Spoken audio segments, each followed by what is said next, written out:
Okay, and then this is one that was sent in again by Zam, and um, we've been talking for a long time about how vulnerable like critical infrastructure and other things are to cyber attacks. And we're starting to see some of those take shape in Ukraine as the tension with Russia has ratcheted up in the last couple of weeks.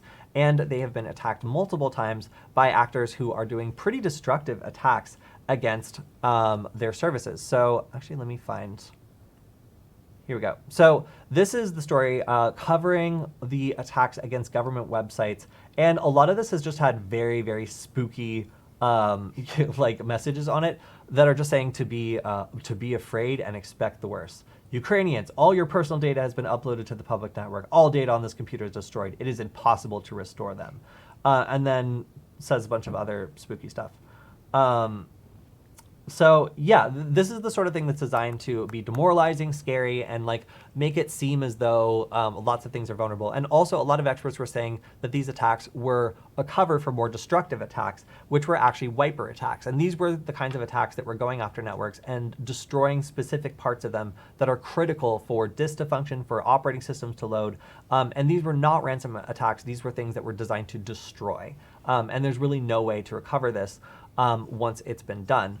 So yeah, this is kind of an interesting perspective into how there are a lot of ways to attack a country, and one of them is definitely going after both the public and private sector and crippling computers with wiper attacks, which are not possible to fix. So unlike a ransomware attack where you have the hope that maybe you'll get a key back to get your data, that is not even a possibility in these cases.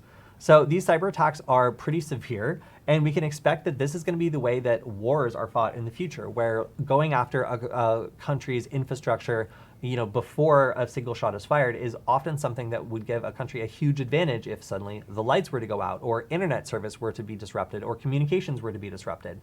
So if you're interested in the way that nation-state hacking works, then definitely keep an eye on Ukraine and the kinds of attacks that are being leveraged against it, because some of them are getting a lot of attention, like these ones that have a bunch of spooky text on them, and others are getting less attention, like some of these fake ransomware attacks that are trying to extort both money while doing also damage at the same time.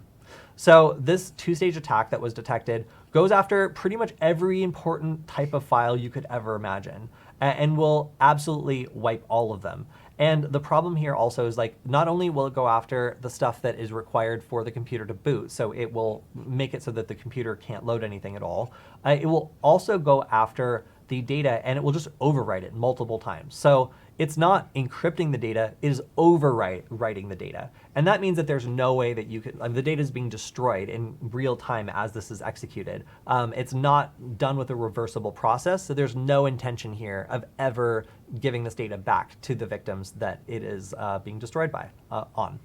So yeah, this is just, again, a sign of something that was not done for commercial gain, like kind of similar to other types of fake ransomware. This has no way of putting in a, like a key to decrypt it. So that means that even if you were to pay someone, a Bitcoin or something in order to get your data back, it would be useless because you still would not be able to access the data because there's no possible way of doing it. And a forensic analysis, shows that it's not even done in a reversible process. So once your data is gone from one of these, it's really truly gone.